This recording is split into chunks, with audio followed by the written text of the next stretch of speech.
पुराने समय के किसी रहस्यमय प्रदेश में एक गांव था जिसे लोग उल्टा गांव के नाम से जानते थे। यह गांव दिखने में तो बिल्कुल सामान्य था, परंतु इसमें एक अनोखा और जादुई रहस्य छिपा था। जब कोई इस गांव में प्रवेश करता तो सब कुछ उल्टा हो जाता। लोग उल्टा चलते थे, पेड़ की जड़ें ऊपर और टहनियाँ नीचे होती थीं, यहाँ तक कि पानी भी नीचे से ऊपर की ओर बहता था। गांव में एक युवा लड़का रहता था जिसका नाम रामू था। रामू हमेशा से यह जानना चाहता था कि उसके गांव की यह अद्भुत स्थिति क्यों है। उसकी मदद के लिए हमेशा उसके दोस्त चिंकू और मुन्नी तैयार रहते थे। तीनों मिलकर गांव के रहस्य का पता लगाने का निश्चय किया। एक दिन जब रामू, चिंकू और मुन्नी गांव के पुराने पुस्तकालय में असाधारण किताबें पढ़ रहे थे, तब उन्होंने एक पुरानी पांडुलिपि पाई। यह पांडुलिपि गांव की हर चीज को समझ सकती थी। पांडुलिपि ने बताया कि गांव के इस उल्टेपन का कारण एक प्राचीन जादू था जिसे सदियों पहले एक जादूगर ने गांव पर डाला था। जादूगर ने यह जादू इसलिए किया था क्योंकि गांव वालों ने उसे अपमानित किया था। पांडुलिपि में लिखा था कि अगर जादू को खत्म करना है तो उल्टा पहाड़ी के गुफा में छिपे हुए जादुई क्रिस्टल को सही क्रम में रखना होगा। यह सुनकर बच्चों ने उस क्रिस्टल को ढूंढने का निर्णय लिया। अगली सुबह तीनों दोस्तों ने उल्टा पहाड़ी की यात्रा शुरू की।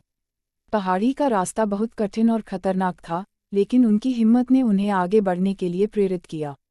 रास्ते में उन्हें कई बाधाओं का सामना करना पड़ा, उल्टे रास्ते, उल्टे पशु पक्षी और अन्य जादुई कठिनाइयां, लेकिन उन्होंने हार नहीं मानी। तीनों दोस्तों ने एक दूसरे का साथ देकर हर मुश्किल को पार किया। अंत में वे पहाड़ी की चोटी पर पहुंच गए, जहां एक गुफा थी।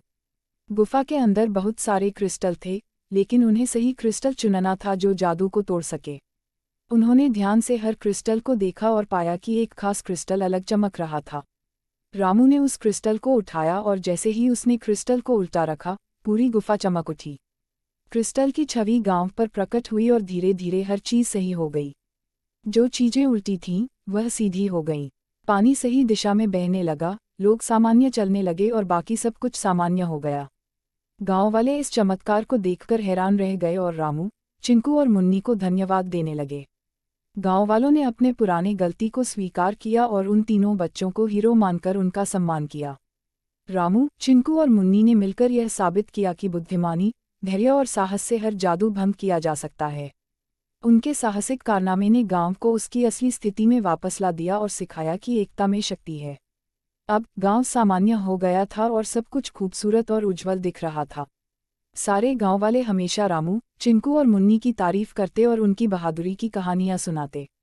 गांव ने नई शुरुआत की और अब वहां खुशहाली और समृद्धि का माहौल था। तीनों दोस्तों की दोस्ती और हिम्मत ने गांव को नई दिशा दी। इस प्रकार जादुई उल्टा गांव की कहानी एक महत्वपूर्ण संदेश देकर समाप्त होती है कि कितनी भी कठिनाइयां क्यों न हो, ईमानदारी, धैर्य और साहस से सभी परेशानियों को हल किया जा सकता है।